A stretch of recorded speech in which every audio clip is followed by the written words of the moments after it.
जय हिंद। इस वीडियो में देखने वाले त्रिभुज यानी ट्रायंगल के बारे में। ठीक है, अगर आप क्लास 9th 10th 11 12 में पढ़ रहे हैं तो आपके लिए वीडियो काफ़ी इंपॉर्टेंट है। देखिए, जो स्टूडेंट मतलब कहते हैं कि त्रिभुज बहुत भारी है, तो वीडियो को खाली आपको ध्यान से देखना है, आपको कोई डाउट नहीं होने वाला है। ठीक है, देखिए हम वीडियो स्टार्ट करते हैं। त्रिभुज जो है ना, बड़ी कहिए कि स्टूडेंट सबको बड़ी कॉम्प्लिकेटेड लगता है, तो बस आपको वीडियो ध्यान से देखना है, आपको कोई डाउट होने वाला नहीं है। ठीक है, इसमें गजब गजब का तरीका हम आपको बताने वाले हैं। ठीक है, वीडियो स्टार्ट करते हैं। देखिए, त्रिभुज इंग्लिश में बोलते हैं इसे ट्रायंगल। ठीक है, ट्रायंगल से आपको लग ही रहा है ट्री मतलब क्या है, ट्रे लग रहा है, ट्री मतलब तीन लग ही रहा है सुनने से, ये ट्रे यानी तीन से लगता है। ठीक है, ये ट्रायंगल। ठीक है, ट्रायंगल तो त्रिभुज, तीन कोण है। देखिए, तीन त्रि है तो तीन से मतलब क्या होता है, तीन। ठीक है, त्रि का मतलब क्या होता है, तीन। अब भुज मतलब होता है साइड। ठीक है, भुजा मतलब क्या होगा, साइड। ठीक है, यही इसको डिफिनेशन एक बार समझ लेते हैं। कह रहा है कि तीन सरल रेखाओं से घिरे हुए बंद आकृति को त्रिभुज कहते हैं। बहुत ही आसान है, तीन को सरल रेखा है, एगो ऐसे घिर दीजिए, फिर एगो ऐसे घिर दीजिए, एगो ऐसे, तो क्या हो जाएगा, सरल रेखा। तो वही कह रहा है कि तीन सरल रेखा से बंद आकृति को क्या कहते हैं, त्रिभुज कहते हैं। बहुत ही नॉर्मल और आसान डिफिनेशन भी है कि तीन को सरल रेखा से घेर दीजिए तो यह क्या हो जाएगा, त्रिभुज। जैसे मान लीजिए एगो ई सरल रेखा हो गया हमारा, एगो फिर ई सरल रेखा हो गया, फिर एगो ई सरल रेखा हो गया, तो क्या हो जाएगा, त्रिभुज हो जाएगा। लिख देंगे ABC त्रिभुज लिख देंगे, निर्देश कर देंगे।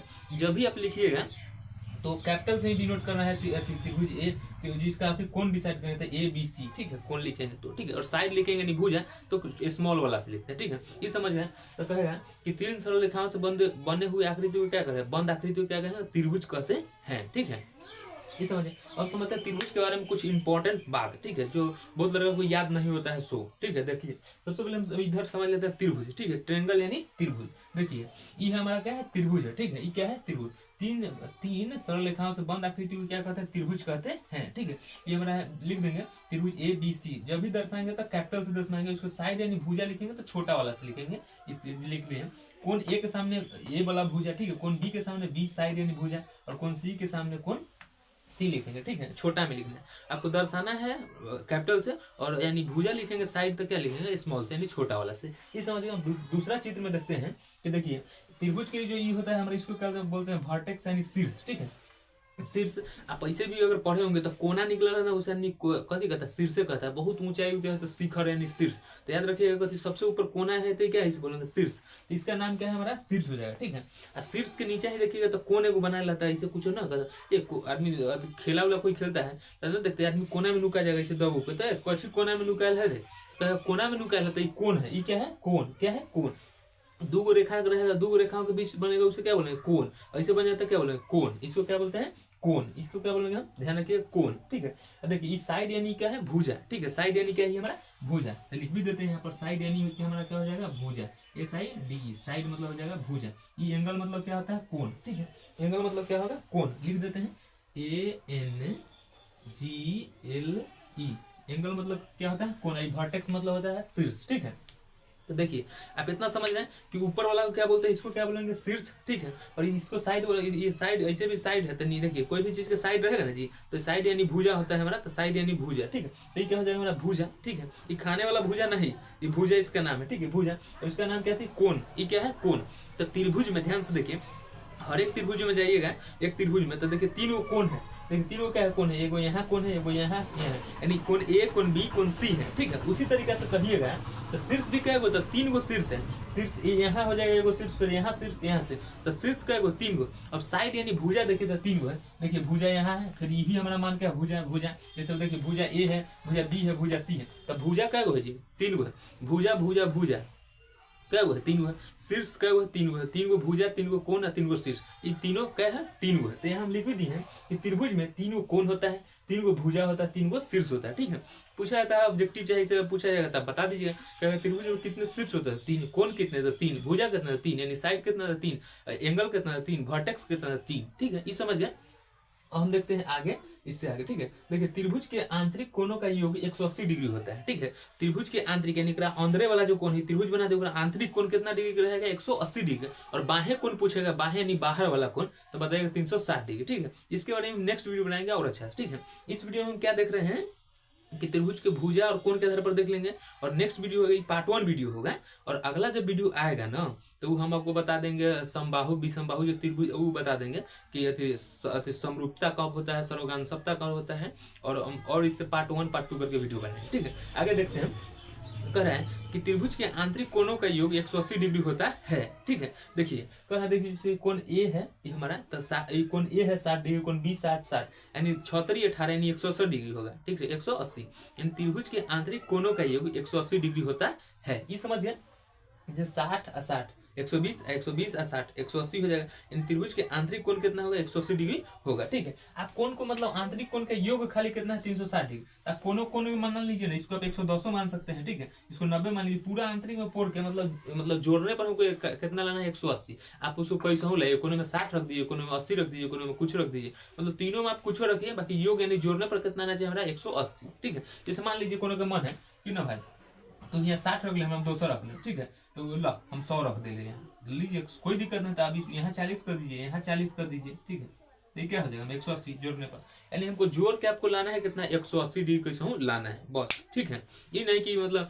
ऊपर वाला कितनों रखिए, आई डोंट मतलब आपको कुछ जरूरी नहीं रखना है, और आपको लाना है कितना 180 डिग्री, यानी त्रिभुज के तीनों कोनों का योग आंतरिक कोनों का योग कितना होगा तो 180 डिग्री होता है। ये समझ गए, बाहें कोण 360 डिग्री होता है। अब हम समझते हैं, देखिए कोण ए प्लस कोण बी कोण सी बराबर कितना होगा 180 डिग्री होगा। पहले आपको बता दिया कि कोण ए कोण बी कोण सी कितना डिग्री होगा 180 डिग्री। कोण का सिंबल है यानी निशानी है, कोण ए बोलते हैं, कोण ए प्लस कोण बी प्लस कोण सी बराबर कितना है 180 डिग्री। ठीक है, हम समझते हैं इस समझ।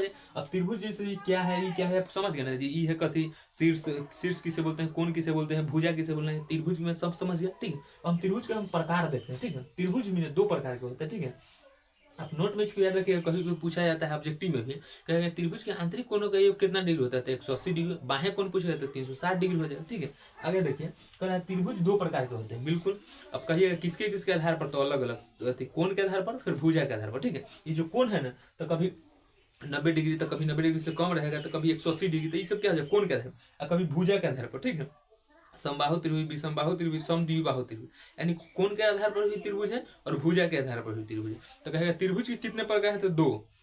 जो फोटो आदमी खींचाता है तो कथी बताता है, हमको लगता है त्रिभुज के प्रकार बता रहा है, ऐसे करके खींचाएगा तो त्रिभुज के प्रकार बता रहा है। ठीक है, त्रिभुज के प्रकार कह रहा है कि 2 है त्रिभुज के प्रकार। ठीक है, तो एक होता है हमारा भुजाओं के आधार पर, ठीक है, यानी साइड के आधार पर। ठीक है, और दूसरा होता है कोण के आधार पर। ठीक है, तो भुजाओं के आधार पर होता है 3 प्रकार के, और साइड के भी अनुसार मतलब भुजा के आधार पर 3, और एंगल यानी कोण के भी आधार पर 3 ही होता है। ठीक है, तो कह रहा है भुजाओं के अनुसार तो समबाहु त्रिभुज, विषमबाहु त्रिभुज और समद्विबाहु त्रिभुज। इसका डिफिनेशन और इसका अथी बहुत ही आसान होता है। ठीक है, डिफिनेशन आप देखिएगा आपको समझ आएगा। देखिए समबाहु, सम मतलब बराबर, इसको हम आगे डिफिनेशन लिख के आपको बताएंगे। ठीक है, अगला हम देखते हैं कोण के आधार पर, तो कोण के आधार पर भी 3 होते हैं, न्यून कोण, सम कोण, अधिक कोण। ठीक है, तो त्रिभुज का प्रकार होता है 2, किसके किसके आधार पर, तो भुजा के आधार पर होगा और कोण के आधार पर। तो भुजा के आधार पर क्या होगा 3, समबाहु त्रिभुज, विषमबाहु त्रिभुज और समद्विबाहु। ठीक है, और कोण के आधार पर क्या है 3 है, न्यून कोण, सम कोण, अधिक कोण, न्यून कोण, सम कोण, अधिक कोण। मेरे साथ आप बोलते जाइएगा तो बोलने से ज्यादा याद होता है, हम बोलेंगे आप बोलिएगा तो आपको ज्यादा याद होगा। ठीक है, तो इस चार्ट को हम मिटाते हैं और अगला चार्ट में लेते हैं, इस सब ले लेंगे कि कहेंगे कि समबाहु त्रिभुज, विषमबाहु त्रिभुज के फुल डिफिनेशन और कंसेप्ट लेंगे। ठीक है, इसमें आपको जहां डाउट होगा आप कमेंट कर सकते हैं, कोई दिक्कत नहीं है। ठीक है, आगे देखिए ध्यान। तो अगला देखिए, अगला है हम देखते हैं किसके आधार पर बोले हैं आपको, भुजाओं के आधार पर। ठीक है, तो भुजाओं के आधार पर भी त्रिभुज 3 प्रकार के होते हैं, जैसे समबाहु, समद्विबाहु और विषमबाहु। ठीक है, इसका डिफिनेशन और समझना बहुत ही आसान है, कैसे देखिएगा। ठीक है, देखिए पहला है हमारा कि समबाहु, सम का मतलब होता है बराबर, और बाहु का मतलब होता है भुजा, है ना, कहते हैं समबाहु। तो सम मतलब क्या होता है बराबर, और बाहु मतलब क्या होता है भुजा यानी साइड। ठीक है, आप इसे याद रखते हैं, सम मतलब होगा बराबर, यानी इसमें तीनों भुजा क्या होगा बराबर होगा। ठीक है, इसके कोण भी बराबर होते हैं। ठीक है, तो याद रखिएगा कि जिसकी तीनों भुजाएं आपस में मतलब है, तीनों भुजाएं जो है समान यानी लंबाई उसका क्या होगा समान होगा। ठीक है, और भुजा मतलब यानी साइड, ठीक है, ये क्या होगा बराबर होगा, ये हो जाएगा समबाहु। ठीक है, कर सकते हैं जो मान लीजिए हमारा त्रिभुज के जो भुजा है इसका त्रिभुज ABC में, तो ये हमारा मान लीजिए 5 है, तो ये भी हमारा कितना होगा 5 होगा। ठीक है, इसको मान अगर 10 है तो 10 होगा, यानी त्रिभुज के तीनों लंबाई हो जाएगा, भुजा कितना होगा सेम होगा। ठीक है, यानी कहेंगे कि जिसकी तीनों भुजाएं समान यानी बराबर लंबाई की होती है उसे बोलते हैं समबाहु त्रिभुज। ठीक है, इसमें तीनों कोण भी क्या होगा बराबर होगा। ठीक है, जैसे मान लीजिए हमारा 60 है तो ये भी 60 हो जाएगा, ये भी 60 हो। मान लीजिए इसको आंतरिक के त्रिभुज के आंतरिक कोण के योग कितना होता है तो 180 डिग्री होता है। ठीक है, और इसमें तो क्या दिखाना है आपको कि समबाहु, तो इसमें भी 60 होगा, इसमें भी 60, इसमें भी 60, तो 60 तरीके कितना होगा 180, यानी त्रिभुज के आंतरिक कोण का योग कितना हो जाएगा 180 डिग्री होता है। ठीक है, ये हो गया। हम आगे देखते हैं, अगला हम समझते हैं विषम समबाहु, समद्विबाहु। सम का मतलब होता है बराबर, द्वि मतलब 2। ठीक है, सम मतलब क्या होगा बराबर, और द्वि का मतलब होगा दूगो, यानी सम मतलब बराबर, ठीक है, और द्वि मतलब दूगो। जिस त्रिभुज की भुजाएं मतलब दूगो बराबर हो उसे बोलेंगे सम द्विबाहु त्रिभुज। इसमें आमने सामने कोण भी क्या होते हैं, बराबर होते हैं, ठीक है, याद रखिए। तो कोई भी दो भुजाएं आपस में क्या हो, आपस में इसके लंबाई कहेंगे तो क्या हो जाए, बराबर होते हैं। जैसे देखिए ये 3 है तो ये भी 3 है। मान लीजिए हम कोई त्रिभुज बनाए, ठीक है, तो ये अगर मान लीजिए 4 है 5 है तो ये भी 5 होगा, ठीक है, ये कितना है 6, ठीक है, तो ये दोनों क्या हो, बराबर हो, ठीक है। यानी जिस त्रिभुज की दो भुजाएं आपस में बराबर हो, यानी बराबर रहेगा तो उसे क्या बोलेंगे हम, सम द्विबाहु। सम के मतलब बराबर है, द्वि मतलब होता है दुई, तो हो जाएगा सम द्विबाहु त्रिभुज, ठीक है। इसके आमने सामने कोण भी क्या होते हैं, एक तरह से बराबर होते हैं, ठीक है। अगला हम देखते हैं विषम बाहु, ठीक है। विषम मतलब होता है कि विषम मतलब अलग अलग, मतलब तीनों क्या होगा, अलग अलग होगा।